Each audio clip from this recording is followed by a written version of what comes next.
that, and I feel like if the scope needs to be expanded and broadened, so Mm-hmm. that we can thoroughly investigate criminality and corruption and other things.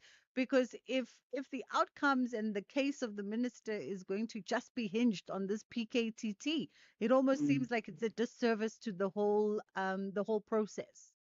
No, definitely. I think what has shocked us the most is also the me. I think none of us or South African would take how functional and just how you know how deep the corruption was actually into. So I'm yeah, the even to uh, different or education, even from the from the question. Yeah. Smashy Mota, thank you so much for the time. That was Smashy Mota, SABC News reporter. It's just gotten 20 past 1 o'clock. We're going to hit a quick reset button and then we come back and we talk the UNDP's digital platform that's transforming 20,000 township retailers. SAFM's award winning drama department presents to you the radio drama series Skyline. Such cockpit medical emergency now. Cabin crew to your stations. Where the skies promise adventure, but behind the cabin doors, Are you untold looking for secrets the of best optical and sunglass deal? With Specs installed like it's nothing. Catch the radio drama series every Saturday at 9 p.m. on SAFM, leading the conversations that move us.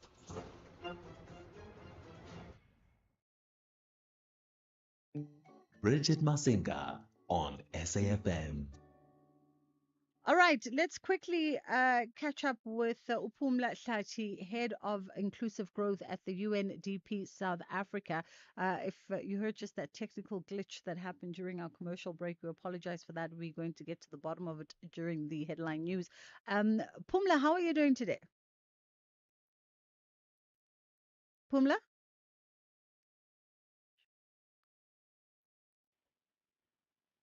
Good afternoon to you. How are you? I'm good, thank you. How are you? I'm good, thank you. So, the United Nations Development Program, in partnership with the city of Johannesburg and Wakanda MPC, announced the launch of a digital innovation for modernizing the independent economy platform. Please, it's a lot of words. We're going to trust you to give us the context and the gist of what this entails. Great. Thank you so much for having me. So, we calling the program Digital Innovations to Modernize the Independent Economy or Informal Economy, if you like. And for us, we emphasize the word independence to recognize the strides that the informal economy makes outside of outside of the right. And we're Mhm. not saying independent to think our own way, but we're saying that still be um, safe. The program itself is around being, to further software micro device tools that be fast for it. So it's shop manage the tech that payments, any other things. It's the project that we have. We city of Joburg, yeah, when the Mm. shop we have died up and for us we saw an economy that can be supported by more. Mm. I mean, I know you touched on it briefly, but just for the benefit of myself and our listeners, if we can expand a little bit on the program, DIME as the Yeah. acronym is, as well as how it begins to modernize and shift the township retail economy, because it's been functioning, within its own sort of model Yes, for the longest time, and with great success, most would agree. exactly. And bringing on that strength, or rather, bringing or strength new operate, which is why we call it independent. Mm. One thing that we can even time program design digital tools to this township because specific has a shop run a more the as a student Mm, come up with what we call it's a um, um download through this it was get a identical to and able to be empowered to manage food. And what I mean is you can scan the camera mm, with the smartphone able to environment to tell is an uh, way so to uh, mm, able to read listen, it code through that you setting your shop you shouldn't put that right like anything like mm, that safety um but also there's checking the it is able to tell you that it's running out of milk agreeing to cut link it out um where you um it's um of risking mm, also monitoring food is about expires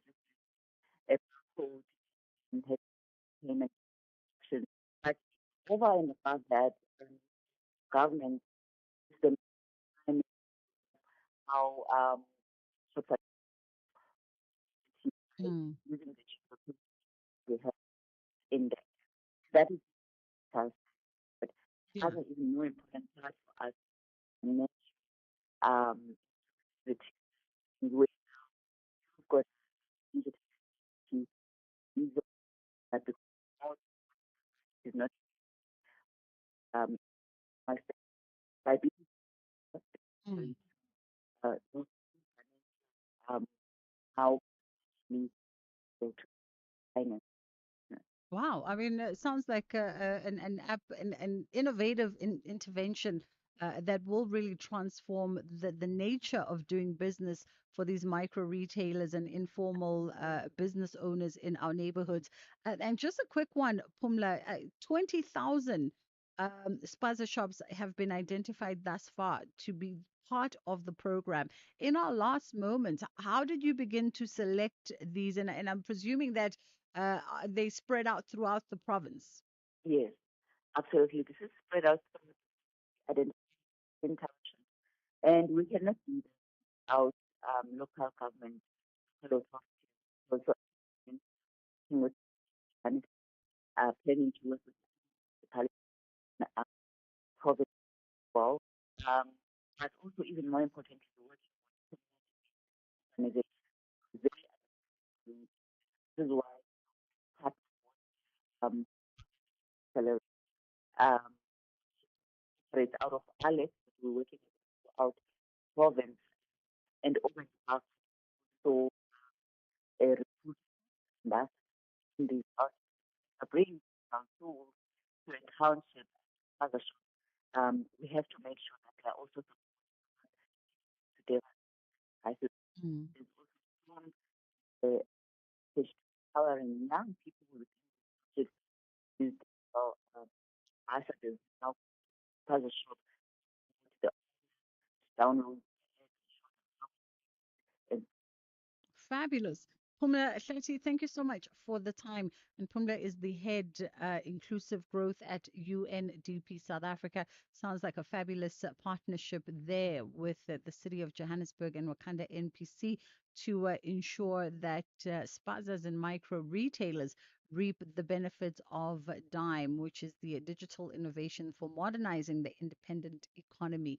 It is 1:30. It's time for us to catch up with the headline news. Utsile is standing by, and then we'll come back on the other side and continue.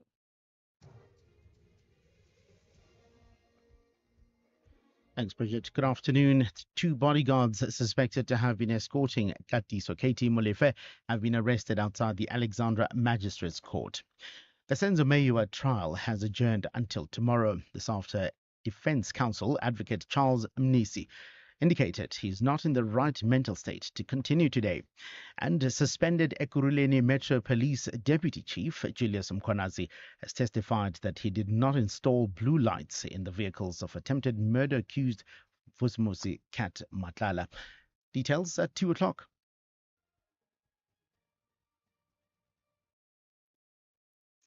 All righty, that was the 1:30 news bulletin. We're going to be in conversation now with Unelisiwe Xaba, who is a performing artist, and we are talking around this new body of work. The Wits Theatre is presenting the internationally acclaimed Hominal Xaba choreographic work by Swiss choreographer Maria Caroline Hominal, and I'm hoping that I pronounced that correctly this afternoon. Nelisiwe, how are you?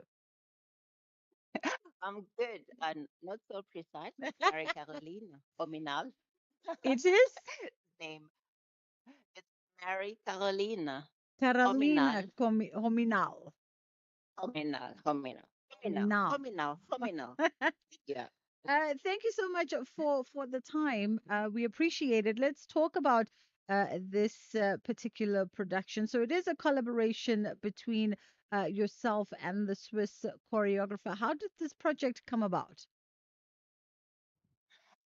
Um. Uh. Yes, it's a duet.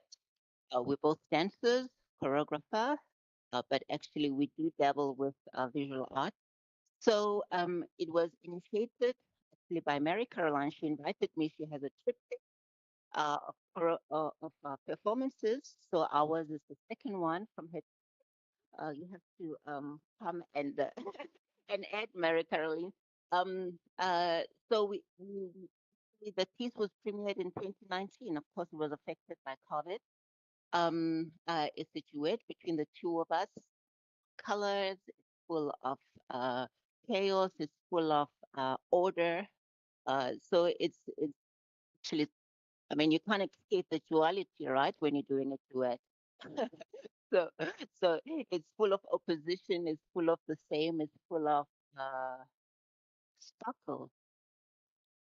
All right. So, Are you is your partner in crime alongside you? I know that you guys are in Windhoek, Namibia at the moment for the show. there? We are, yes. Yes, hello. Nice meeting you. Lovely to meet you too, Mary Caroline. How are you doing? I'm good. We are good. We just had a show yesterday, and we're having tonight again, and we are very much looking forward to perform a bit and to show the piece in Johannesburg. Mm. So it's gonna be a premiere of Of the the full of piece. the full piece in Johannesburg. Yeah. All right. I mean, Yeah. tell me from your perspective around this collaboration, and the colliding of these two worlds. Yeah, so as Nelisi will said it's the second collaborative piece of a project, and for me it was very important to collaborate with Nelly and enter also because in collaboration you always give up your work yourself and enter someone else's work, and you learn so much from that. Something we would not expect is happening. So Mm. we met in London, and now it's many years later we are doing work together, and to show it in Johannesburg is also part of the original piece. It's like Well, the original meeting, actually. yeah, original meeting. Yeah. Mm. We met, actually, we met long time ago in London Yeah. at Bali Rampe, a school in London. So that's where we met Mm. originally. And then we kept on crossing paths in Europe. Sometimes we in the same festival. At that time, we were both dancers. We crossed, saw each other's works. And actually, Mary Caroline has come back, has been to Johannesburg before with another Swiss choreographer, um, Larry Botte. Larry Bott. Yeah. So, and actually, from long time ago, we wanted to collaborate, Mm. but then, you know, until the time comes, then it happens. Of course, you just have to wait That's for the the right moment and the right project. Moment. Now, Exactly. the Exactly. performance is yeah, billed that is as a textile manifesto, funny and fearsome. Speak to us about those particular themes. Well, without giving too much, it's always nice that the audience gets surprised. But yeah, we it's explosive with textile. We use wool, we use the African cloth, um, uh, and of course, then our two bodies, try to engage with this. We create a labyrinth, a spider web, Mm. and all the textiles are vertical and the horizontal. So this it's right. It's an explosion. It's massive. It's uh, it's a shoot of color. yeah. A shoot of color. Yeah, which goes into the public. Energy is going through us and the public through the color. Yeah, and also the net, the spider net is also a kind of metaphor of the interconnection the of the human. Mm. So we unroll those wool with spider net. Yeah, Yeah, I mean, and also web. I mean, it's the connection, interconnection, and the connection, this connection somewhere. Mm. Um, I mean, I think it becomes obvious also, with social media or the internet, how it's good and how it's bad and how we able to meet. I mean, between between us already, we're meeting, well, telephone, the Yeah. technology has existed forever. But it's this crossing. This also to our relationship. Mm. Um, it's a rainbow. This morning I had was like, actually, it's a rainbow. Well, listen, Which which which we have complications with in the South African political context, right? absolutely, absolutely. It sounds Yeah. like, as you ladies have said, quite the intricately interwoven performance that mixes a whole host of themes with sub layers that speak to a whole matter of conversation around culture and politics and humanity and how we I guess in this day and age also socialize and connect and disconnect. We look forward to seeing you all in performance. You'll are heading to Wits Theatre when you'll are done there in Windhoek, Namibia. You're coming on the 10th and the 11th of December. It's a 2 nights only performance, from what I understand. Oh yes. Uh, you snooze, you lose. Well, we'll make sure that we do not snooze. Nelly Siwetlaba and Please don't. Nelly Siwetlaba and Mary Caroline Hominal, thank you so much for the time. And they'll be performing for 2 nights only, come the 10th and the 11th of December at the Wits Theatre. It sounds like an interesting piece indeed, one that we actually have to see for ourselves in order to fully appreciate. And by the way, Nelly Siwe is the F&B Art Prize recipient for 2013. So, definitely will be worth you going out there to see what she's conspired to put together with Mary Caroline. It is 2 o'clock. We're going to take a quick pause. We come back on the other side of that, and we're going to catch up with our very own Kutlwano Masote.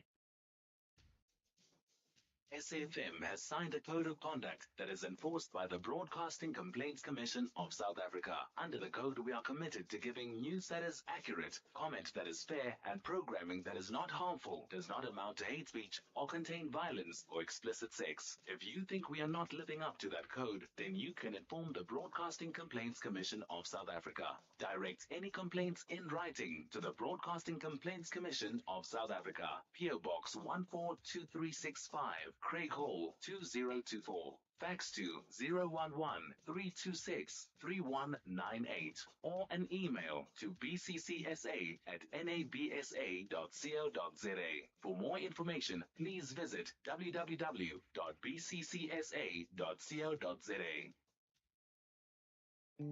Bridget Masinga on SAFM.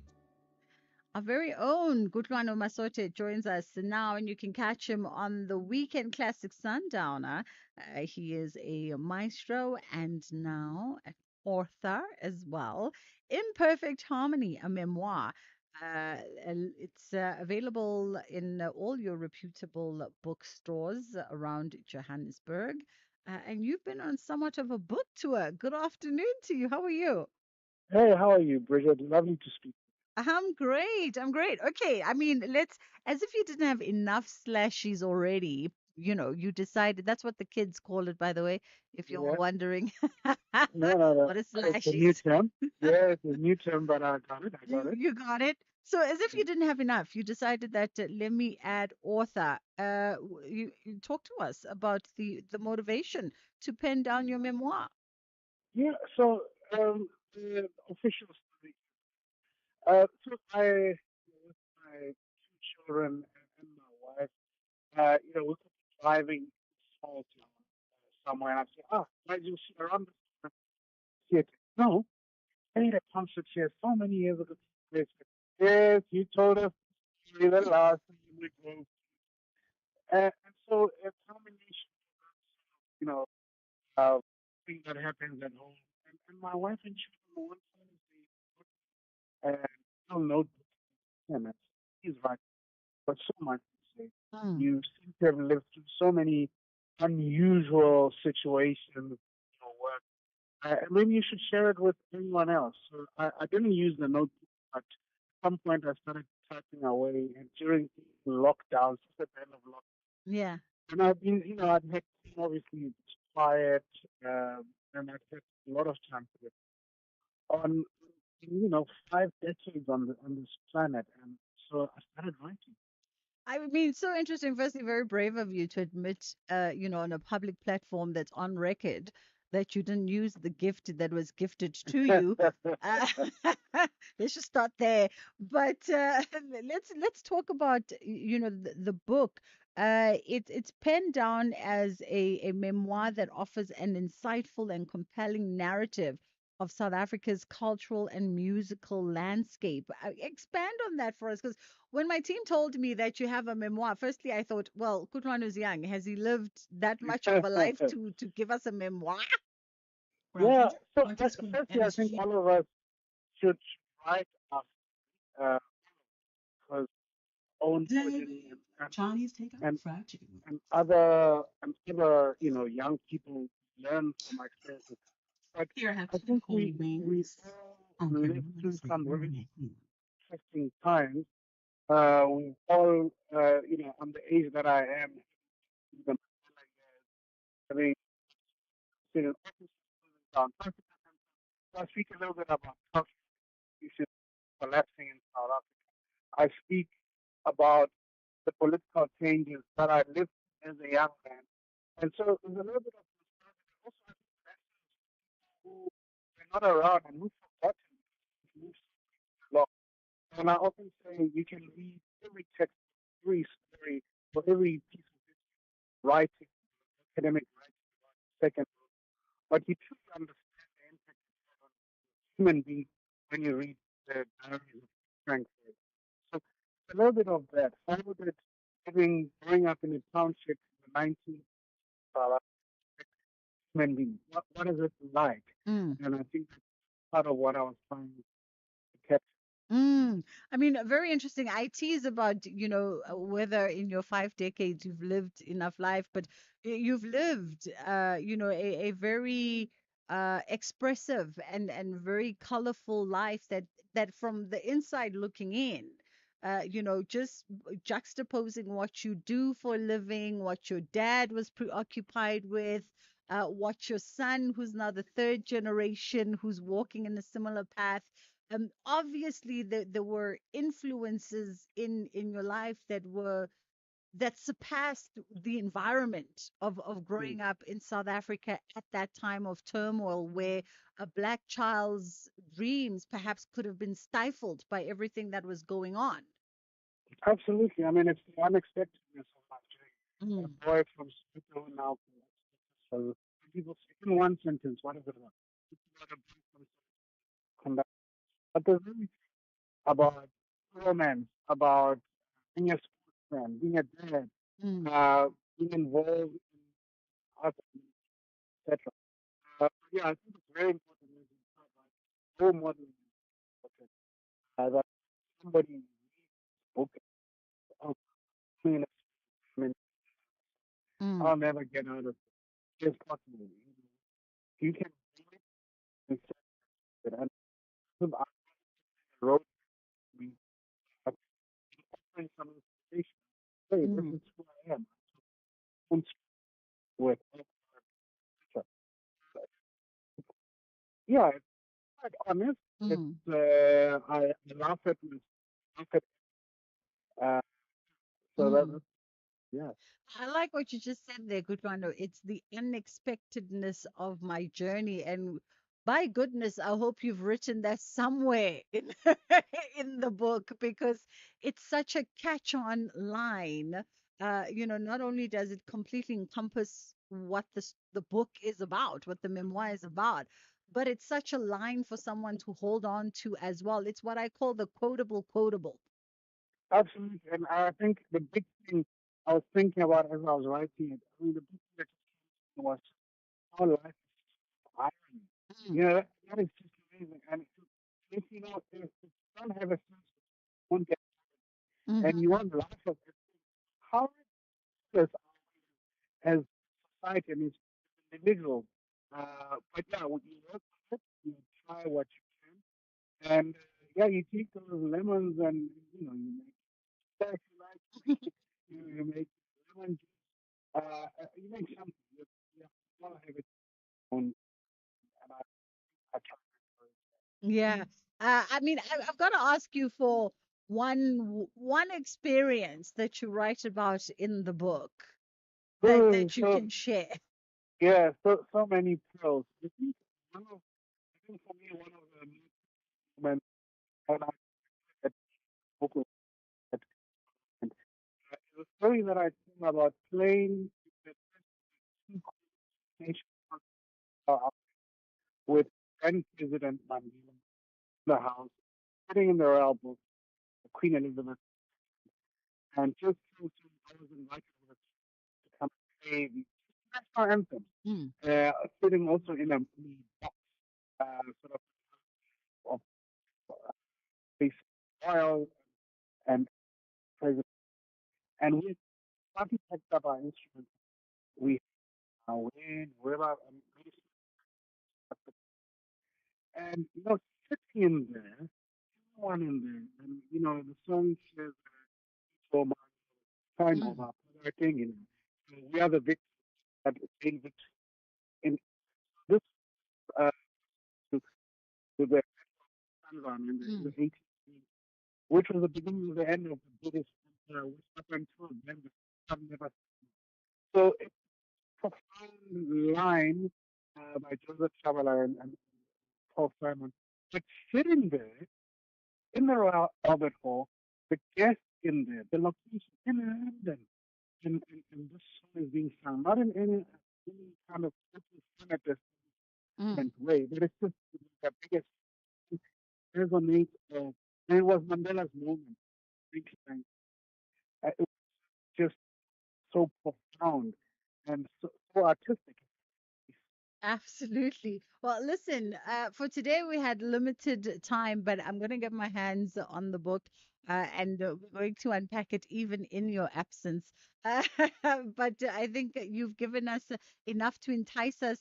Quickly, in my last 2 minutes, I've got to go to a commercial break. You have a launch that is happening tomorrow at the Centurion Mall exclusive books.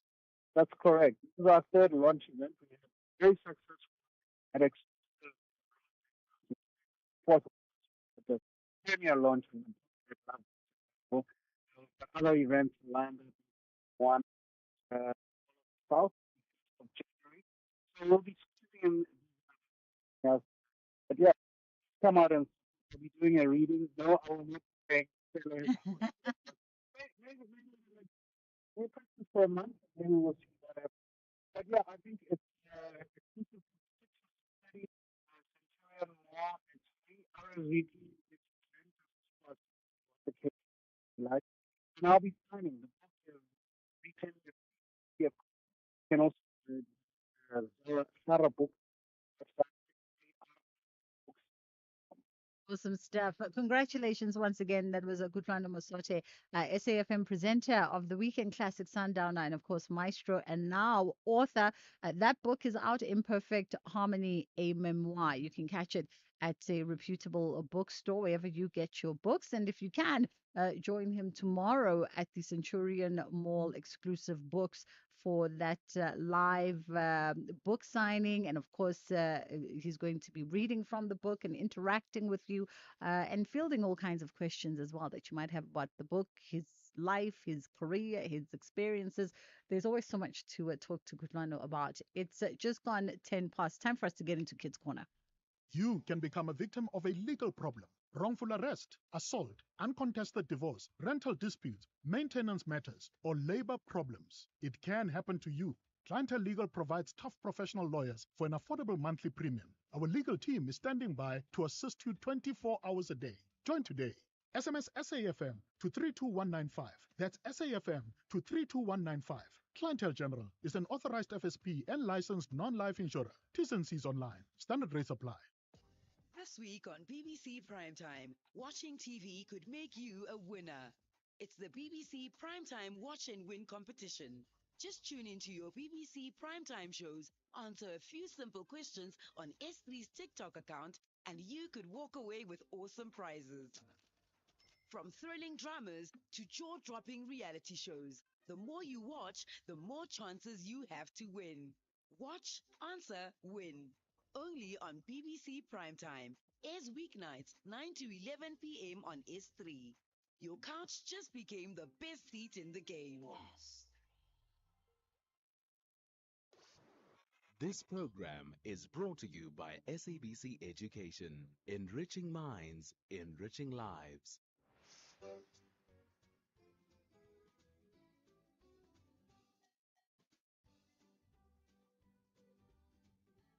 Hello, friends, and happy Wednesday. Welcome to another exciting midweek edition of Kids Corner. The holiday season is getting closer, and many of you might be getting ready to visit friends or family. Such a special time. Today, we're talking about good manners when visiting someone's home. Are you going to visit anyone during the holidays? If yes, who will you be visiting? What are some good manners you should remember when visiting someone's home? Why is it important to respect the rules of the house you're visiting? What are some things you should not do when you're visiting someone? And how can you show appreciation to the people who welcome you in their home? All right, friends, let's hear from some of our friends while you share your thoughts with the people next to you.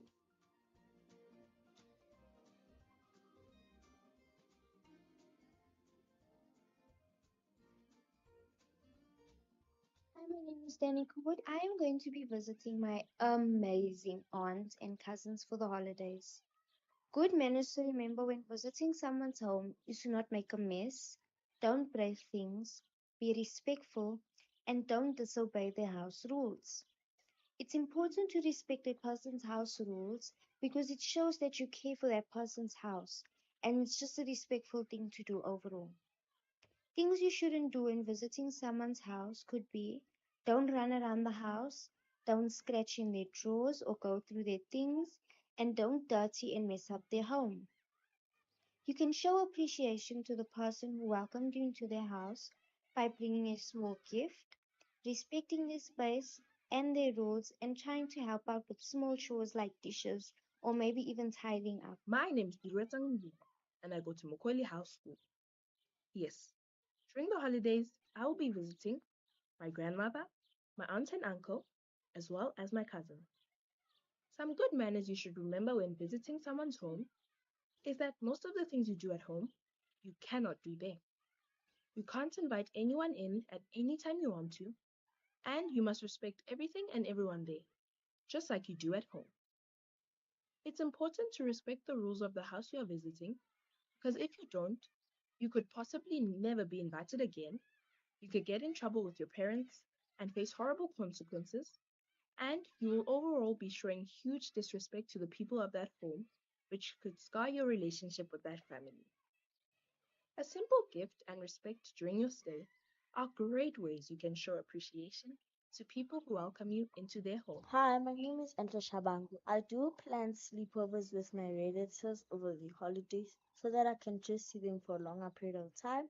I behave in a way that I know my parents would agree to it so that I do not feel down shamed and so that it doesn't like really bother me that I did this now that I must go and tell them. I think that mostly kids tend to do things that they know that their parents will not agree to but choose to do them anyways because they think that, oh, me doing this, my mother's not gonna know, and they treat people around them badly. I think that whatever your parents do not agree to, you should not do it, and it should just automatically kick in that let me not do this. Even if you're around anyone else, and even if that person might not tell your mom, but let it just still register in your head. Yes, I normally like to treat people welcome in my house by also just being with them most of the time, by playing around with them, by just having fun with that person up until they do go home, even if the person annoys me, and I just try to accommodate the person in any My ways. name is Vanzi Songwane. This festive season, I am planning on visiting someone, and I will be visiting my grandmother. I'm not really sure how long I want to stay, but I'm thinking 2 weeks, a week, maybe. But I think I'll just see when I get there. I think something that children should definitely do or should definitely avoid when they're visiting is don't make the people that you're visiting feel small or say things like, oh my gosh, I want to go home, or I don't like it here. Because I don't think if someone were to come to your house and they would say things like that, that would make you very happy, especially if the person is really excited to see you and then you're giving off energy that is disrespectful and rude. And I think something that we should avoid is messing around and like making the house dirty or things like that. I think something that everyone should do is you should always respect people's space. I think the best way to behave is obviously to always be respectful, always say please and thank you. Do not backchat. So I just think the same way you show respect to your parents is the same way you should show respect to anyone that you're gonna visit. It's your friend, it's your grandmother, it's your cousin, whoever it is. Just make sure that when you get there, you're not making your parents look bad. You're making your parents look like proper people, like they raised you very, very well. Hello, everybody. My name is Karabo. No, I'm not visiting anyone this holiday. Some good manners I should remember when visiting someone's home is to always keep your space and to always respect people's houses. Why I think it's important to respect the rules of the house you're visiting is because it gives you a lasting impression, depending on how you choose to go on about how you're going to do things in other people's houses. I think that it's very important to follow rules because it makes people see you and like respect you. Because like if you don't take care of yourself and if you don't follow the rules, it's gonna cause like people to see you in a different light than they saw you before. Some things that you should not do when you're visiting someone is leaving a mess. Not helping out with cleaning. And just leaving everything everywhere. How you can show appreciation to the people who welcome you into their home is maybe bring a small bearing gift or help around when it comes to cleaning, or you could just spend time with them as well and tell them that you appreciate them inviting you to their house. Thank you for listening. Bye.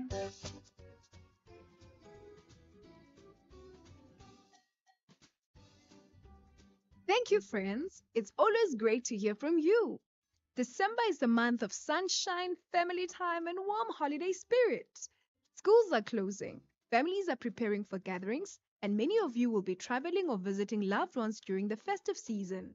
This is a time where doors open, homes fill with laughter, and hearts connect. With all these holiday visits coming up, it's the perfect moment to talk about good manners, respect, and how to make every visit a joyful experience for everyone. When you visit someone's home, remembering your manners is a beautiful way to show kindness and gratitude. Start with a friendly greeting and a smile. It sets a positive tone right away. Saying thank you for having me lets your host know you appreciate being welcomed into their space. Using polite words like thank you, please, and excuse me helps create a warm and respectful atmosphere that makes everyone feel comfortable. Every home has its own rules, and respecting those rules shows maturity and good character. Whether it's taking off your shoes, speaking softly, not running indoors, or sitting in a certain place, following the house rules shows that you value the people who invited you. It's a simple way to say, I respect your home and your kindness. There are also some things you should avoid when visiting. Don't touch things without permission. Don't open cupboards or rooms you haven't been invited to. And always be mindful of noise and behavior. Remember, you're a guest. Your job is to be gentle, polite, and considerate. Good visitors make homes feel peaceful, calm, and happy. As you enjoy your visit, think about how you can show appreciation. You can offer to help set a table, pack away toys, or say a heartfelt thank you before you leave. A small gesture like a drawing, a thank you card, or even a warm hug can mean a lot. These acts of gratitude help strengthen relationships and show that you truly value the people who welcome you. And if you feel shy or unsure while visiting, that's okay. Holiday gatherings can be full of excitement. If you feel uncomfortable or don't know what to do, politely ask an adult or quietly observe how things are done in that home. Showing patience and kindness, even in small moments, is the true spirit of the holidays. Remember, friends, holiday visits aren't just about food, gifts, or travel. They're about kindness, respect, gratitude, and making beautiful memories with the people we love. With good manners and a caring heart, you can make this December full of warmth, joy, and unforgettable moments. That's it for today, friends. See you next time.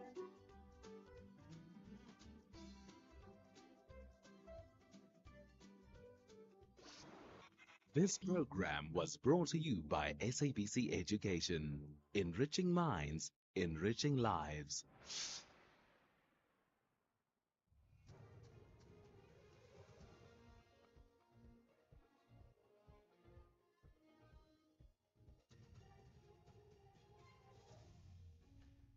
Top stories at 2 o'clock. Bodyguards allegedly escorting KT Molefe arrested, and Mpumalanga residents march for basic services.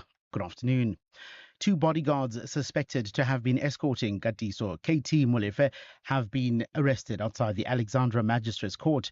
This is where Molefe and his three co-accused were appearing in connection with the case of murdered music producer Opa DJ Somebody Safoka, Hector DJ Vintos Putelezi, and Vereniging engineer Amand Swart. Molefe is accused of orchestrating the murders. The case has been postponed to February next year and has been transferred to the High Court in Johannesburg for trial. National Police spokesperson Atlenda Mate says the two bodyguards aged 36 and 24 were found carrying two semi-automatic rifles and ammunition without valid permits. Mate says a vehicle transporting the bodyguards was also seized after the license disc did not correspond with the registration number plates. And that was our reporter Neria Shakota on the story. The Senzo Mayor murder trial has adjourned until tomorrow. This after Defence Counsel Advocate Charles Mnisi indicated that he's not in the right mental state to continue today.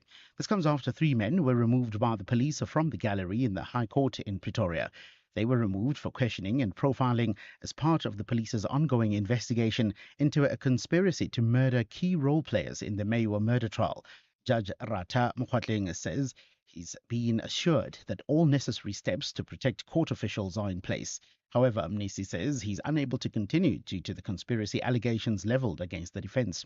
My Lord, I am being expected to proceed with this trial despite these allegations that have been raised against me. As I've told the court, I am mentally affected. But the order of this court is that we must continue.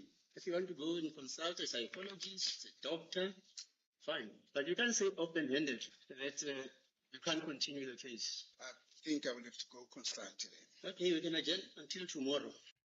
Suspended Ekurhuleni Metro Police Deputy Chief Julius Mkhwanazi has testified that he did not install blue lights in the vehicles of attempted murder accused Vusmusi Kat Matlala. Evidence before the Madlanga Commission suggests that a memorandum of understanding between Mkhwanazi and Kat VIP would entail the fitting of blue lights on the vehicles and the subsequent handover to the Metro Police Department. Mkhwanazi has told the Madlanga Commission that the vehicles that were donated to the EMPD by Cat VIP were not handed over.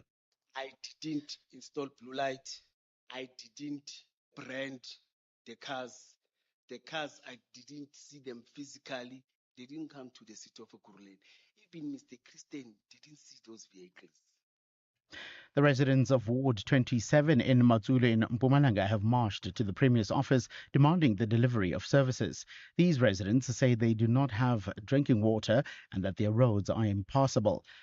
The memorandum of demands was handed over to an official in the office of the Premier. Chunzi Mkomani says they are forced to connect water illegally. And finally, further afield, Russia says President Vladimir Putin is open to parts of the U.S. peace proposal for Ukraine and is ready to meet American negotiators as often as needed to end the war. Russia launched its full-scale invasion of Ukraine almost 4 years ago. Kremlin spokesperson Dmitry Peskov says it will be wrong to suggest Moscow is rejecting all U.S. ideas. The comments follow a 5-hour meeting between President Putin and U.S. envoys, which produced no tangible breakthrough. The BBC's Joel Gunter has the details. There are still red lines on both sides. I've been speaking to members of the Ukrainian parliament this morning. The feeling here is that any plan that involves Ukraine having to cede territory that Russia hasn't already captured on the battlefield would be a red line. The other key red line here for the Ukrainians is security guarantees from their European and US partners. Recapping the top story, 2 bodyguards suspected to have been escorting Katiso Katie Molefe have been arrested outside the Alexandra Magistrates Court. For SAFM News, I am Utsile Saku. Headlines at 2:30. Boxing meets fashion. While boxers exchange heavy punches in the ring, fashion and entertainment will brighten the night at the AA2 Multifunctional Center in Soweto. This is the Bring Sexy Back Boxing Tournament. Experience the incredible combination of boxing and fashion. Bring Sexy Back Boxing Tournament this Friday, 5 December at 8 p.m. Live on SABC Plus and SABC Sport on TTT Channel 4. Proudly brought to you by SABC Sport.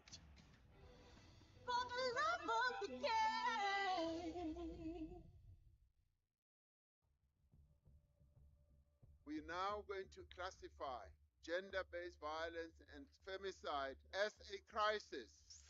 This 16 days of activism, SAFM stands firm under the theme Letsema, men, women, boys and girls working together to end gender-based violence and femicide. Together, we can break the silence. Together, we can protect our communities. Speak out, report it, take action. SAFM says no to gender-based violence. SAFM, leading the conversations that move us. The pain of losing a loved one is never easy. At Clientele, we understand that burying loved ones with dignity truly matters. Our funeral plans pay out cash within just 24 hours, and you receive 200 Rand airtime when you claim. Plus, we cover up to 13 people on one plan. SMS SAFM to 48031. That's 48031. Clientele Life is an authorized FSP and licensed life insurer. T's and C's online. Standard rates apply. I don't love going to school. I don't love sitting in a classroom with 50 other children. But I do love learning. Yakuthanda ukufunda isiXhosa as a language. I do love getting good grades. I do love UCT Online High School because I do love my future. Apply online before 19 December. You can become a victim of a legal problem. wrongful arrest, assault, uncontested divorce, rental disputes, maintenance matters, or labor problems. It can happen to you. Clientele Legal provides tough professional lawyers for an affordable monthly premium. Our legal team is standing by to assist you 24 hours a day. Join today. SMS SAFM to 32195. That's SAFM to 32195. Clientele General is an authorized FSP and licensed non-life insurer. T's and C's online. Standard rates apply. EFC is live this Thursday. In a division that has produced more global superstars than any other, a four-way Grand Prix will decide the next warriors to battle for the flyweight throne. It's Zondi versus Kamana and Manumala versus Ngamantwini. Ruthless! EFC 130, live from the World Sports Betting Arena. Time to go hard and put your game face on. Watch it on SABC Sport Channel on DTT Channel 4 from 7 p.m. Brought to you by SABC Sport.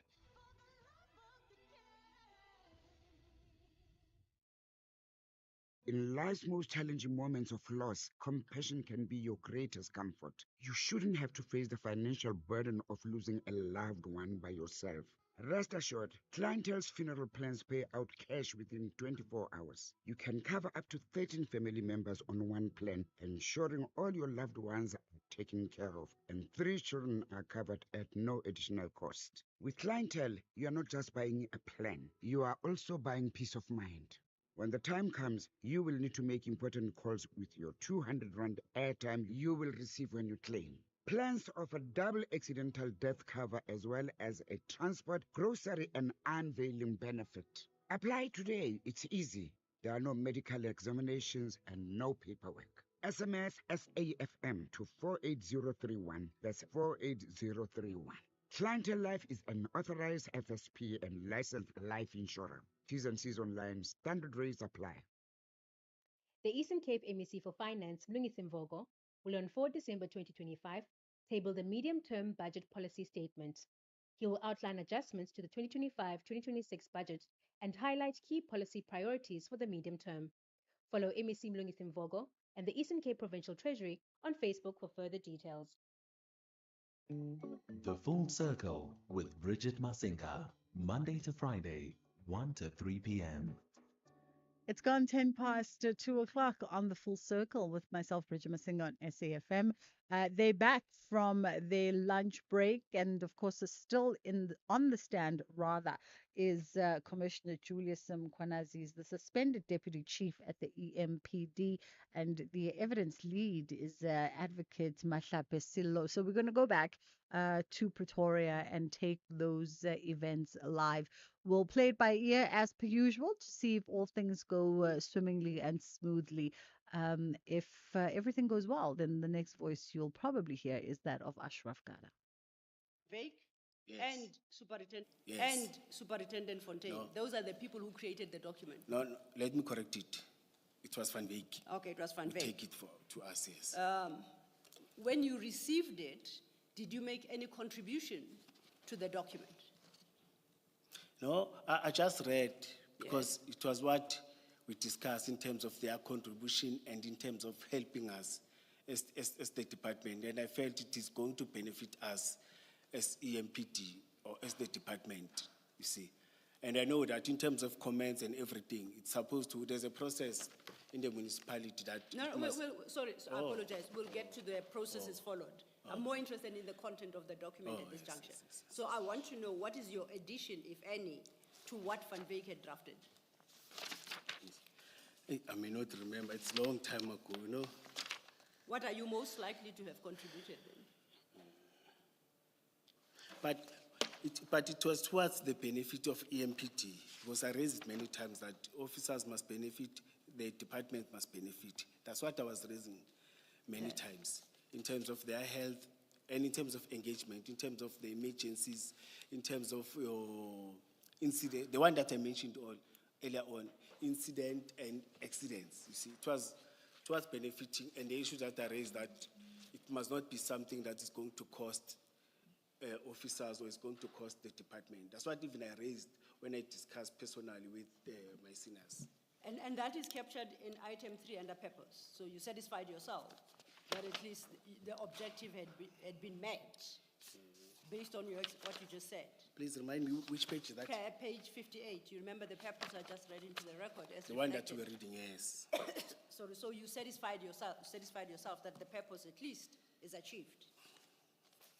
Now, Yeah, individually, but maybe when it goes, other people were going to raise other issues and. I understand. Before we get to page 59, which lists various understandings, considering what is set out under item 3, purpose, and the services intended to be provided by Medicare 24, I think I understood you a short while ago to say the members were not intended to bear the costs of the service. Did I understand you correctly? Yes. Would the service have come at a specified cost? No, because I know that whatever that it's happening, but you said I mustn't talk to another departments. Because now the processes, you'll stop me when. Okay. Yes. In terms of the processes, when you introduce the document, the legal and corporate always check another department and finance to check that in terms of these agreements, you see, are they not bearing any cost to the city, or is it the benefactor, or is it what we are contributing towards that? Yes. They are looking at the main objective, that are we, because they know that in these things along the way when you go, some wording within these documents, they change, but they are able to check on that. Then finance comes in again and do thoroughly check in terms of the cost and other thing, what we are not expect on, you see. In terms of municipality, and such document, before it's finalized, we may agree all of us, let's say if at all of us were attached the signatures, it was not going to be final up until all other departments have commented and checked in terms of this document. Indeed. And I have no difficulty with that process. I'm still at the level of intention before it is even approved. So at the time, you and Mr. Van Wyk were agreeing about the contents of this document. What you have said that it was not intended for members to bear the cost of that service provided by Mr. Van Wyk, correct? Yes. Who was to bear the costs? No, it was the contribution that they were contributing towards that. So neither the members, nor EMPD, nor the city were expected to bear costs? Yes. So it was a donation? It was a gift, a grant, it was, what can I call it? Service. Yeah, but you are deriving a benefit for which you bear no cost. And I understand, perhaps it was out of the kindness of Mr. Van Wyk's heart. I don't have a difficulty with that. And out of the engagement that engaged, yes. So you are so nice as to offer members of EMPD this service for free, both for the members and for EMPD. Yes, remember I've said again, earlier on when I was talking, it was the issue of them gaining publicity, gaining recognition and Now, how many members did EMPD have at the time? Rough estimate? It was before 500, it was 2 point something. What's 2 point? 2000. And EMPD, let's say EMPD officers. And currently, I think we are 3.6. Okay. Including security and loss control. I don't count the back office staff. Then when you take those, it's plus minus 2,900. And there's this 500 that joined, the one that we communicated with. Minus that, it was, let's say 2.2, 2.3. Oh, 2.3. 2,000, so not 2,300 or 2,400, yes. I'll work with a figure of about 2,000, Yes, 2,300. but remember, I've said some of them, they've got their own medical aids, benefits and other things, you see. Yes. You cannot guarantee that all of them were going to be that, because those that are having, some of them, they're having better benefits than what we can get from anyone. I'm trying to calculate in my head, what is the average cost of the service, as described here, that EMPD would have to pay for its members? What would that cost on average per member? No, it's not done by EMPD, it's done by you. So if it were to be done by EMPD, what would it cost the EMPD per member? I haven't done those calculations. For example, per member, it depends on a medical aid. Remember, it's you and the medical aid that you have signed or the benefits that you are getting from your different medical aids. It depends per medical aid that you are taking, you see. But in terms of emergency, there's still another benefit that the city is saving in terms of our insurances, you see. There's this insurance. Secondly, there's this other benefit that we're getting. No, it's okay. I don't want to perhaps think too deep. I was trying to get a sense of Yes, cost I understand for you myself. correctly. Because the question that's in my mind is why Mr. Van Wyk would bear that significant cost on behalf of EMPD members. Why would he do that? I cannot answer on behalf of him, but we I'm sure you can communicate. answer. No, yes. Commissioner, I'm sorry. You can answer. Because I expect logical people in conversation that you said you've had with Mr. Van Wyk before this whole thing was transferred to paper. These are the issues you spoke of. Did you ask yourself when the offer was made, why? Why are you offering us this? I think the publicity that we get when we are operational on the road, helping an officer, the media publicity, the marketing, it was going to take them on the other level. Remember, I think that's what I'm thinking, that in their spaces where they operate, Medicare is starting to be popular now because of all these things. But we know that there are net cares, 911, those are popular. I think in terms of their space and the competition, they were going to get that recognition and competing. That's what coming in, or that what came in my mind. You see. So effectively, you agreed for Medicare 24 to use EMPD for publicity purposes. That was because we were going to benefit for health purposes and in terms of the services that our members. Is it appropriate to do so with public systems and structures and infrastructure? That you go give a private sector entity opportunity for branding? Is that appropriate? No, there's no branding here from our side. Let me listen. Can you repeat please repeat your comment? Did you consider it appropriate to allow Medicare to use EMPD for advertising purposes? No. Because that's exactly what you just said, because they'll be seen on the street associated with EMPD, their name will be up in lights, perfect branding, and I'm testing the appropriateness of all that. Did you at the time consider it appropriate? But life is more important than branding. We are going to benefit in terms of life. When we look at the number of officers that have died because of poor responses that we get when they are hit by cars, when they got incident and accidents, I think it was going to be better in terms of the life that we are going to save. Yes. Or the, not even life per se, the response, the first response that we are going to save. I think we are going to benefit better than them. Okay, I accept that. Did you ever bring to anybody's attention, be it Chief Mapieye, be it city manager, be it the mayor of city of Ikuruleni, this gap that your members of EMPD who are out serving the public are exposed to these dangers, and it would only be appropriate that they be provided with emergency services? Did you ever have that conversation?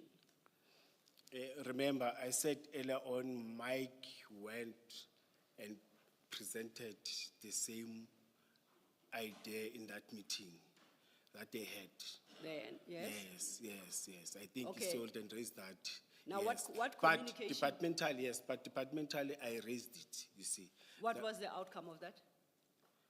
They said, let's craft something, let's develop something. That's why it was crafted and developed. But I didn't get any signatures, any support. No, before we turn to Mike Van Wyk, you have got a problem. I expect that you'd raise it internally, that we've got men and women who put their lives on the line. And especially in these days when South African streets are so dangerous, it is wholly inappropriate that they are not catered for in cases of emergency. Is that the right conversation? Yes. So I want to understand, Did you raise it within the systems? And where did you hit a block, if you did, before you had to turn to Van Wyk? Yes. I raise it, I'm still raising it, and I've Okay. raised it in front of the commission earlier on when I talked about bullet vest, when I talked type of the vehicle, I said the life of the officers comes first. Yeah. It must be taken to before you go and save the community. You see, because you can't save community with people. And I'm still raising it that whatever offer that can come, I'm wishing and praying that can assist in terms of taking us forward, in terms of all other resources and benefits like this that are going to make sure that our lives, or the officers' life, are taken care of. Okay, you said Mr. Van Wyk made a first presentation to who again? It's city's senior management team. Okay. Yes. Now, what was the communication to you from your city management team on this aspect, on these issues? I remember it's on a higher level. I can't go and ask and say, hey, what did you say? What did you say? What happened? Okay. But I've said, he briefed me that, no, it's positive. You see, they gave him an opportunity, then they were able to engage and talk to him. It's something positive. Remember, it was before Okay, this. but I'll ask it differently. Did senior management, that team, Yes. did it okay the relationship after Mr. Van Wyk presented to them? Did it occur? Did it confirm support that presentation and the proposed solution? No, internally it was not signed. No, you are talking about the document. I say after presentation, did they say, oh, we support this? No, I engaged Mike and Mr. Mzolo confirmed that, no, he did present. He got a response from the chief of I'm waiting for the confirmation. Was it ever confirmed by the audience to which Mr. Van Wyk presented? Was it ever confirmed to your knowledge? To say that it is very positive. Yes, yes. Yes, Mr. Mzolo said it's very positive because I engaged the deputy chief of police. He Okay, said so, I see yes. you are avoiding the question. I'll pass. And I'm asking you this No, question. Can you repeat it, madam? Maybe. Yeah, maybe let me try and ask it Yes. differently. Yes. You said that Mr. Van Wyk made this presentation. Yes. And then he came back to you to report to you, to tell you he had a good presentation. They gave him the opportunity to speak. Did he say to you that the senior management has approved this project that he was presenting about? No, the answer that he gave is that it's something positive. They were very positive about it. In terms of approving, no, he didn't use those words. Did anyone ever say to you, anyone, whether Deputy Commissioner Mzolo, or is it Commissioner Mzolo, whether Commissioner Yeah, it was Mzolo or Commissioner, anyone, yes. did they ever say to you they approved the proposal that Van Wyk made to the senior management meeting? Were you No. ever told that? No, he said he went in, it was presented, the chief heard it, all of them, they heard it, you see. Thank you. Yes. Ms. Silla, hope Thank that you, helps. thank you, Commissioner. Yes, it did. And I was testing all this with you because on the reading of the document, I draw my own conclusions as to why Mr. Van Wyk wanted this type of partnership. And that, in my reading, and you'll correct me if I'm wrong, because you know about the contents of this document and the purpose for its creation. I'll refer you to page 60 of the same document, 60. And are we at 60? Yes. That section starts with Ekurhuleni Police Department. By signing this MOA, Ekurhuleni Police Department agrees to their 5 bullet points underneath that. And I would like to draw your attention to the last bullet point.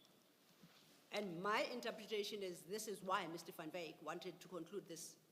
And it reads, I quote, EMPD will assist with registration of vehicles under EMPD as official vehicles, quote unquote, and we will be permitted to use blue and red lights to respond for and on behalf of EMPD. The cost of this will be for Medicare 24/Annabis Protection Services, end of quote. So the benefit to Medicare was the right and the permission to use blue and red light. Do you have a comment to that? Medicare is using red lights as a registered institution. It could be using purple lights for all I care. I'm reading here.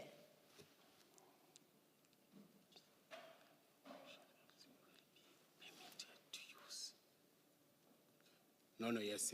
Yeah, so that was the benefit to Mr. Van Veek. Yes. It's business people, they may. I agree with you. So they may use blue and red lights. But after approval, remember, you know, I don't have powers, the city doesn't have powers. After approval, you have to request to the minister. Which minister? Minister of Police. And what exactly do you say to the Minister of Police? No, you motivate after these things have went to all the processes. Yes. And say why you recommend that this institution or this security or this person may have, see, or may use. The blue lights. Like, I'm talking about the whole package, you see. What is Or let's say blue lights, it's fine. Let's it's limit blue it to lights. blue We're lights. talking yes, about let's blue limit and it to red blue lights here. Because red lights, they're using them. So you approach then, as I understand you, the Minister of Police to motivate for Medicare 24, Mr. Van Veek's outfits, vehicles, to use blue and red lights. Have I summarized it correctly? No, you're not summarizing Oh, correctly. okay, please correct me. I'll take your correction anytime. No, let me raise it. Let me read it so that. Absolutely. Yes, EMPD will assist registration of vehicles under EMPD. Official vehicles will be permitted to use blue and red to respond on behalf of EMPD. On behalf of EMPD. Let's leave the cost. Yes. But I'm saying currently, the institution is using these lights. Which institution? They may not be blue. All medical services, all registered. You've just read it again. Yes, I agree. And it specifically references blue lights. So when you tell me about institutions using lights, why do you exclude blue lights specifically? No, I'm saying a health department can use blue light. It's something different. But you offered that to Mr. Van Veek. No, that's what he wanted. You see, now I understand what you're saying. I'm getting you.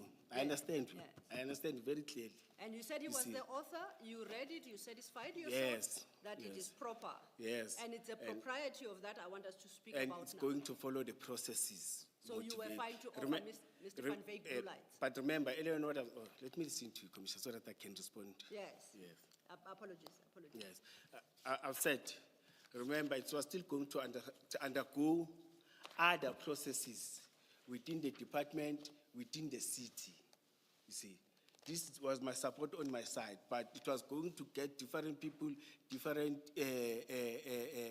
departments, and with experts of different legal experts, your finance, your other people that have knowledge in terms of these things and raise other issues. This, as I've said to you earlier on, that to me it was a proposed, it was not a final. That's why even it doesn't say it's a final one. But it was still going to undergo other processes and everything. But I don't deny your comment on what you are saying, that the objective of the creator, of the initiator, may be different for what I'm thinking, because business people, they will think about their level. They don't think like I'm thinking, you see, and the objective may not be the same. On that level, I fully agree with you. Okay. Yeah. Except that earlier you said you received it, you considered it, you satisfied yourself, and in fact you signed it, and you forwarded it to Superintendent Fontaine in Chief Mapie's office. So you were happy at that stage. Yes, I forwarded to them, to Deputy Chief Mzolo. Yes, the way you are saying it, yes. So you had approved the provision of blue lights. Now tell me. No, I didn't approve, madam. Here it doesn't say approve. You said I must stick to the words the way you were using. Here it doesn't say approve. It says support, then it must go to. The person who must approve, it's the Deputy Chief of Police. It is the Chief of Police. But even them on approving it, it must still move out of the department. Yeah. But here you said it and you read it to me, it says support, you see. Okay. But where does Not it approved. say? Where does it say it was still to go outside of the metro? Sorry, outside? Where does it say that it was to go outside of the metro? That final approval on blue lights was to be outside of the metro. Where does it say so? Remember, legally, Commissioner, we don't have powers to finalize the city. Except, let me, for argument's sake, I don't know what the legal position with regard to blue lights is. But for purposes of the point I'm raising with you, let's accept that you are correct on the law. Now, my question is, where does this MOU say that final approval on blue lights was to be outside. As I'm saying, legally we don't have powers, even if it doesn't I say. hear that. Please, let's Oh, not move in yes. circles. Yes. Let's not move in circles.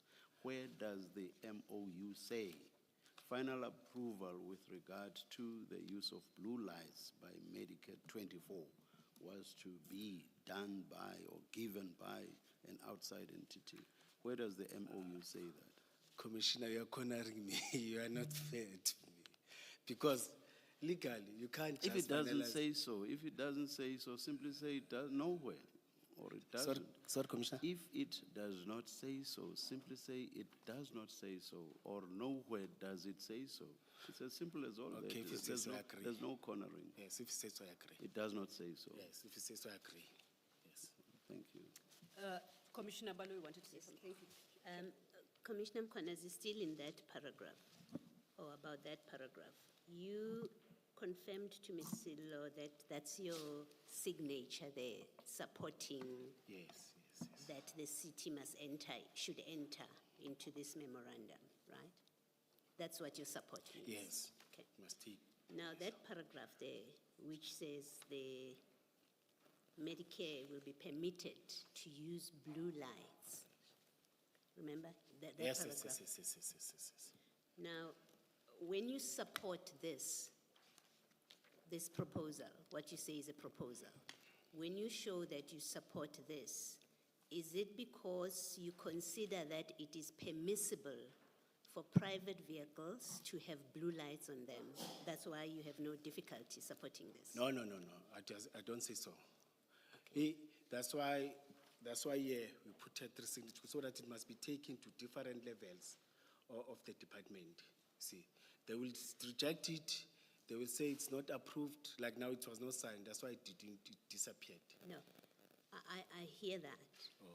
You sign this as director, specialized services. So I'm asking the director of specialized services now that when he supports that blue lights should be fitted in private vehicles, is it because he sees nothing wrong with that?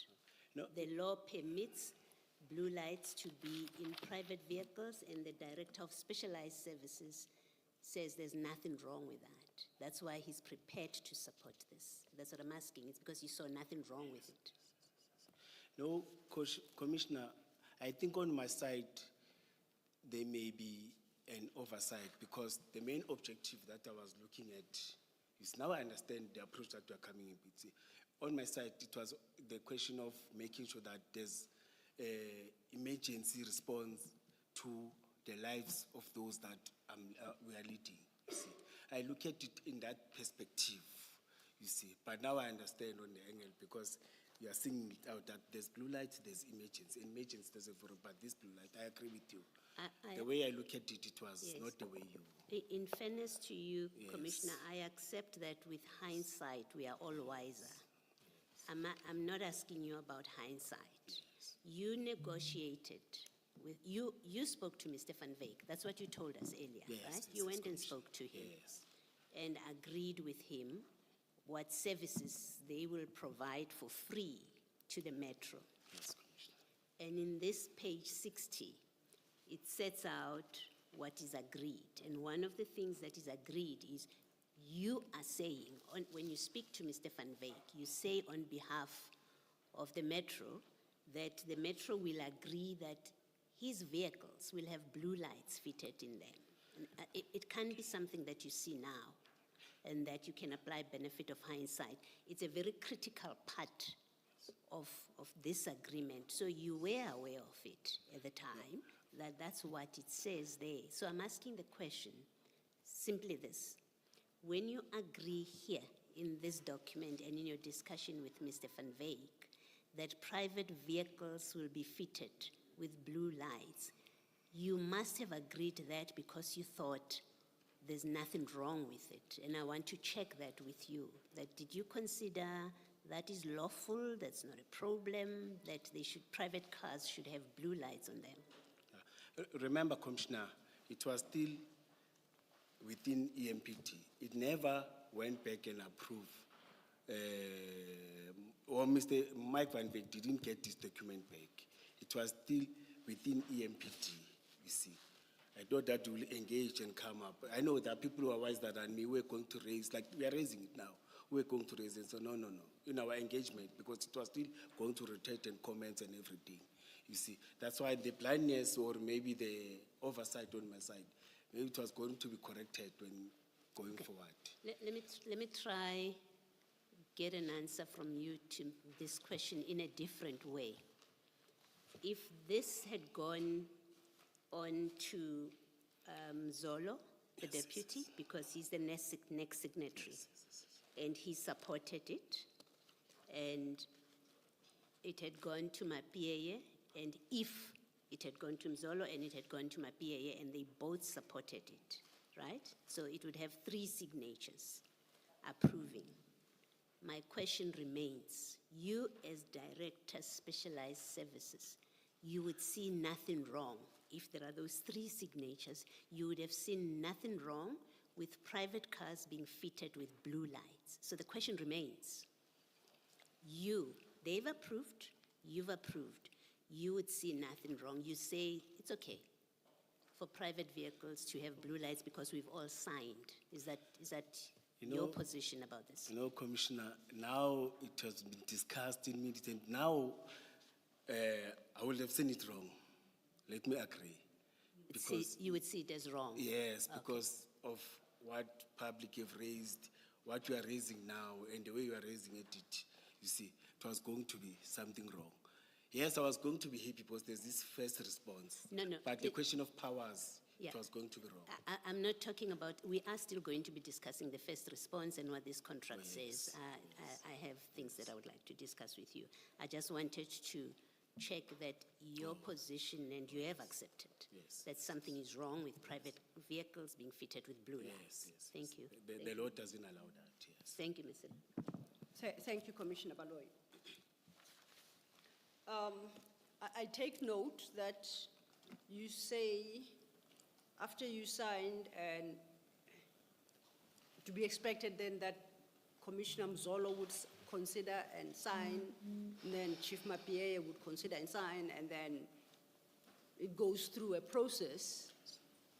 You spoke about issues of finance and legal, and so I take it then that the document is vetted in the system. Is that the correct understanding?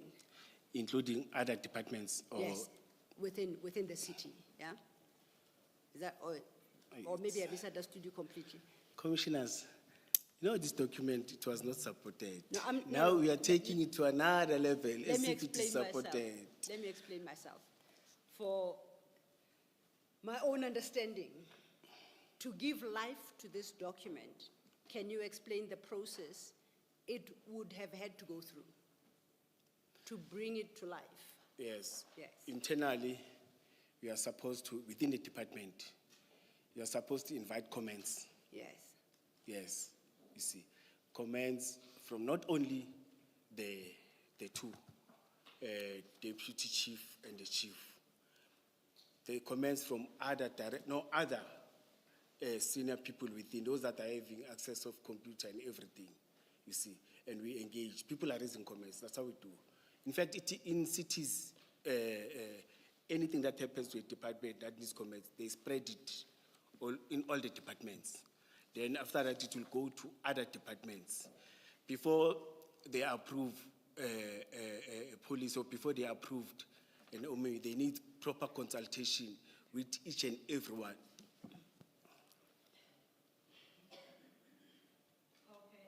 Okay. Thank you for that. I was still explaining the commissioners. Yes. You were giving them time to confer. Yes. Thank you. Then it remains with the relevant department, but your finance, your legal and corporate, and HR, because here and HR. I think even health, because they were relevant, health department, they were relevant here. You see, to comment, especially with the mandates that we're having now. You see, health department belongs to province. Ours is to do. In fact, we are just managing the primary health care, but the last final one, when processes are going, it must go to provinces. I think it was still going to via many processes, you see. Because now I happen to know when I was acting that no. That mandate doesn't belong to. That's why I was able to tell. Remember, I told Vusi, or in my comment say so.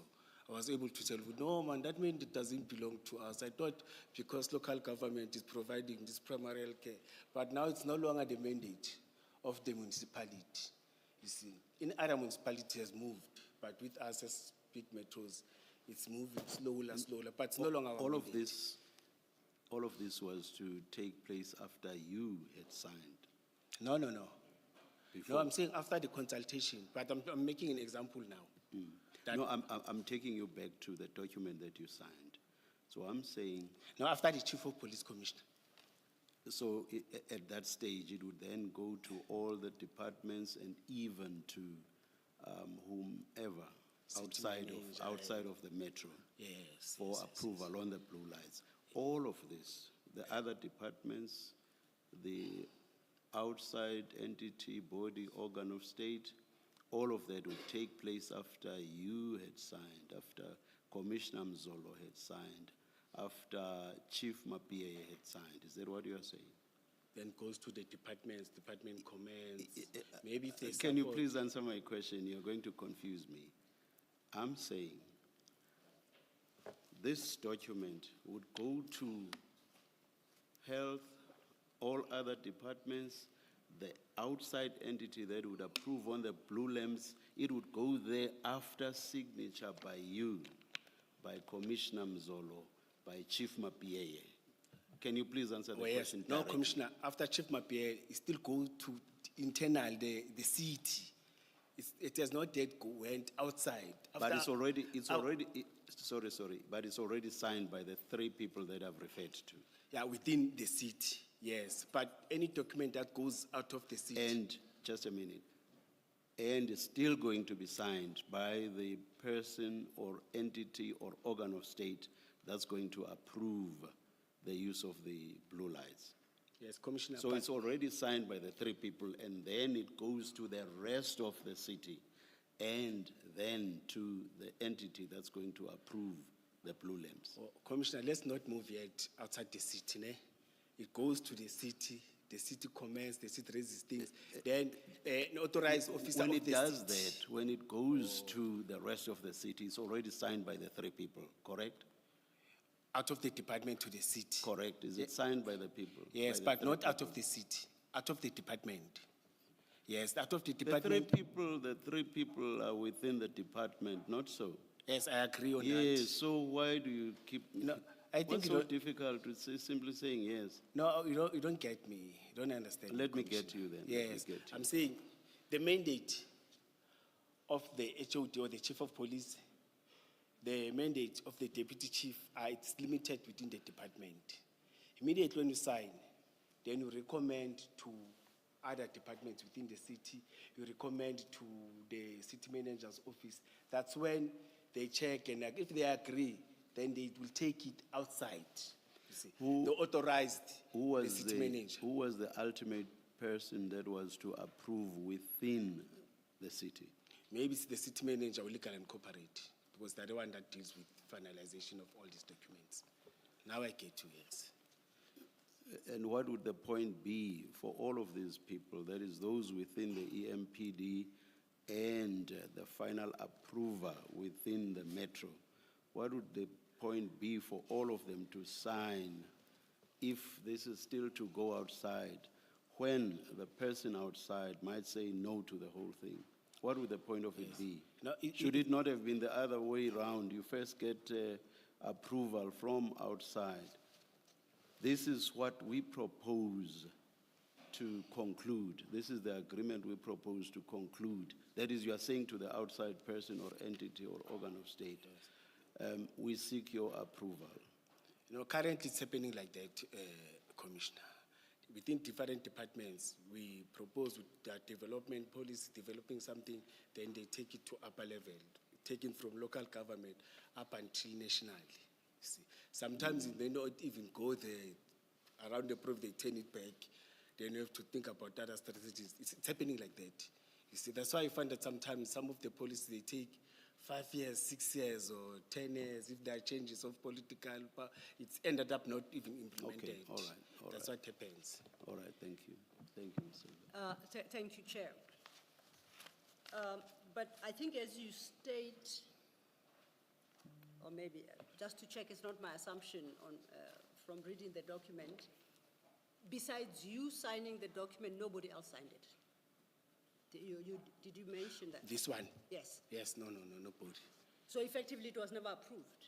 Yes, it was never approved. I remember on this one, there's something that I forgot, Commissioner, that I'm not sure is it this one or the other one. There's a document like this that I submitted even to IP. They wanted to check that there's no one in the city, you see. Yeah, they took it, they said, no, I want to check, you see. They said, those that I was having, you see, all the documents, those that I was having, they wanted to check that there's no one, you see. But I don't think there's anyone, Commissioner. Because nothing came. Nothing came? All right. Yes. Okay. Yes. I'm now at your paragraph 27, and at 27 you are dealing with some of the issues you have raised already. Sir, Ms. Silo, Yes, are you moving away from this document? No, well, You're still on it. the physical document, yes, but I'm going to talk about documents relating to the same document, but I won't be going back to the document itself. You won't be going back? Yeah. Okay, so I can ask my question? Yes, All right. Commissioner. Commissioner, I'm really quite, and I might have missed it when you explained, but I'm confused about what you say was the purpose of entering into an MOU, or what you say was a proposed MOU, this document. What do you say was the purpose of this relationship that was sought to be created? It was to assist in terms of emergency response when our officers are involved in accident and incidents, so that they can get an effective or a very fast and efficient response, you see. Because they even said it's just a call away, because they're around Boksburg and it's central. Yes. See, it was going to assist us and our officers. Now, let me say not officers per se, because I'm operational too. Yes. You see, it was going to assist us operationally. But it would assist employees, let's say. Let's use that general term, employees. All right. Now, can you just look at paragraph 3 at page 58? 58. Yes.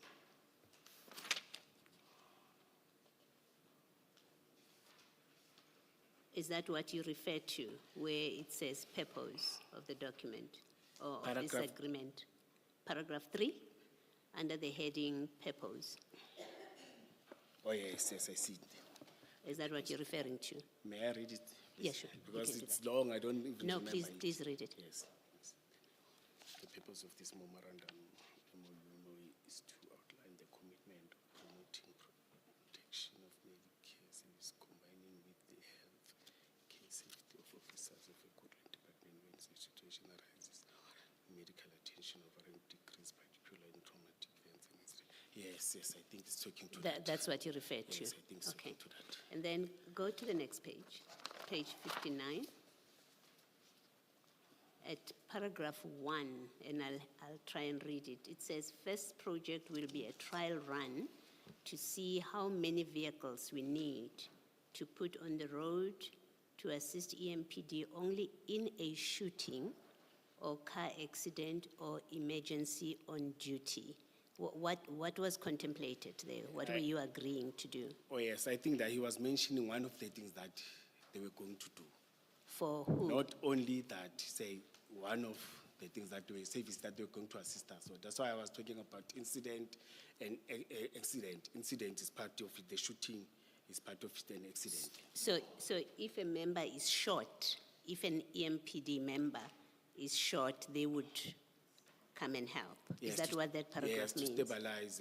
And we had, Commissioner, we had many incidents of that where we lost members because of poor response. And, Okay, I understand. Yes. And then go to paragraph 2. Paragraph 2, the same? The same page. Yes. We can assist on drug testing and drug busts. Oh, yes. Were they going to conduct drug busts of employees? No, of, no, of we- EMPD? No, we do drug bust, but the challenge is that we are not trained in terms of testing and checking. That is it the correct stuff? You know what happened operational? You arrest, you get drugs, which is a powder. Along the way, when you take it for SAPT and what, when you go there and testify, it's grandpa now. It's no longer, but them, they will assist in terms of making sure that before you even take there, once the police and everything, it's the real thing that you know. Because we can't test it, you don't have those tools. And private sector, especially, like now, if you want to, we are taking them to different, we're doing that per se, members are doing that. They go to different private hospital or different, and request that, can you check this? Even if those take process, it take a time, but it is done, but at least in the court of law, you are able to present something that you are sure. But now if you take it and leave it SAP 13, even the storage part of it, we don't have that professional storage. You must take and put it. Then in the court of law, the day when the proceedings are starting, you are not able to, because they will ask you, how did you test? How are you sure that is it grandpa or what? Because So- when we tested it is grandpa, is not Yes. what. They were going to assist us because. Okay, let me carry on with my questions. So these private people, private business, who are not police, would be allowed in terms of this agreement to handle crime exhibits. So a drug bust is conducted, there's drugs on the scene. You're agreeing to have a private company test this. These are not the police, these are not crime scene unit of the police, it's a private body. It was going to be handling material that is the product of crime on the scene. Yes, Commissioner, it's happening. For simple example, when, no, I'm answering you. No, I'm saying. No, Commissioner, please allow me.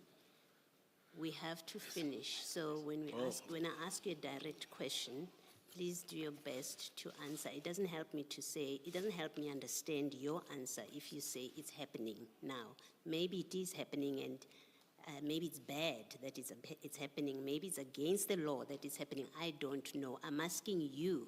You agreed to this in this document. You were agreeing to this. So I'm asking you the simple fact question. You were prepared to agree that at a scene of a drug bust, you would have a private company, which is not accredited and is not part of the unit of the SAPS, to handle what would ultimately end up being evidence in court. You were prepared to agree to that. Commissioner, allow me to talk. You'll correct me. Okay. You'll say, no. Yes. I'm saying currently, for example, we arrest a person for drink and driving. We go to an institution. We use private hospital. You get a registered. You don't just get any nurse. Yes. You get a registered person Yes. who's allowed in terms of the law to do that. And even now, we go to those hospitals, like for testing, you get a registered doctor, a person who's assigned, they check in, but if they are not registered, it's difficult to do. But currently you go and get registered, and they've assisted, and we have successes out of that. But I understand in terms of your question when you're saying coming to the scene, tampering with the scene when you are not registered and everything, it's a different story. Do you agree that paragraph 2 means that Medicare 24 and Abion something security will be part of your drug busts, and they will do the testing of drugs? You agree that's what that paragraph 2 says? Yes, that is why it's not a must, can assist. Okay. If it's not registered, then it's a different story. Okay. Yes. And then paragraph 3, it says they can assist when tactical units are in operation. So they do more than provide support. I lost you, Commissioner. No, Paragraph 3, let me finish. Page 59, we're still on the same page. 59. Yeah, yes. Paragraph 3, we were looking at 2 now. So I'm asking you to look at 3. Can you read it? I will follow you. I will tell you that. 3, if you're not there, please Yes. let me know. 3 says, few members are trained. This is what Medicare is telling you. Few members are trained in tactical medical emergency management and therefore can assist when tactical units are on operations. What were you agreeing to there? There are those security companies that are having tactical trained officers that are patrolling within the areas in terms of response, in terms of crime. We usually work with them, and they assist in terms of arresting. They also put statement. They also assist in terms of arresting, in terms of providing information and everything. That's what it's happening. Yes, we're going to assist in terms of that. Yes. And in paragraph 6, they will take blood. They will draw bloods at roadblocks. So this is not support to employees. Remember, you said the purpose of the agreement is so that when members are involved in shootings and accidents, then Medicare will help. But paragraph 6 is to draw blood from members of the public. Commissioner, as I've said, that currently we use institutions that have registered nurses. This is happening. If they're having registered nurses, maybe if they're having registered nurses, even currently, members are going to them. Because the challenge that we're having, I can't say that in public, but the challenge is we're having is that you don't have registered nurses as EMPT. Even now, we don't have registered nurses. And you were prepared to have Medicare. Yes. Because you don't have registered nurses in the city, in paragraph 6, you are prepared or you are giving Medicare the ability to draw blood from members of the public, because that's what paragraph 6 means. We are doing that even now. We go to different institutions, different private clinic, and get registered, or public clinic.